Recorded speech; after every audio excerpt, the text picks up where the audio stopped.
আমার ভয়েস কেউ নিচে করতে পারেনি আজ অবধি, পারবে না। আমি ভয় পাই না। আমি যেটাকে ভয় পাই সেটা হলো আমার কর্ম, আর এই ক্ষেত্রে আমার কর্ম এতটাই স্বচ্ছ যে আমি মাথা উঠিয়ে আই উইল মেনে ইট। আমি মাথা নিচু করে মেনে নেব যদি আমি কোনো ভুল করেছি, আমি হাত জোর করে ক্ষমা চাইব যদি কোনো ভুল করে থাকি। কিন্তু যদি ভুল না করে থাকি, তাহলে আমি একটা কথা বলেছিলাম, এই শেষ যদি আমি দেখতে চেয়েছিলাম, আর এটা শুধু তার শুরু। আর মিথ্যে বারবার করে বললে সেটা টিআরপি হতে পারে, সেটা কোনো দিন সত্য হয় না।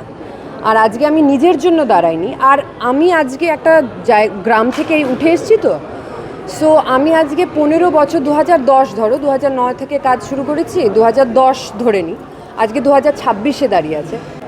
একটা লোক ইন্ডাস্ট্রির এটা বলতে পারবে না মিমি চক্রবর্তী কোথাও 5 মিনিট লেটে এসছে, কোনো ডিরেক্টর বলতে পারবে না, কোনো প্রোগ্রামে কোনো অর্গানাইজার বলতে পারবে না, কোনো this is not my first programme.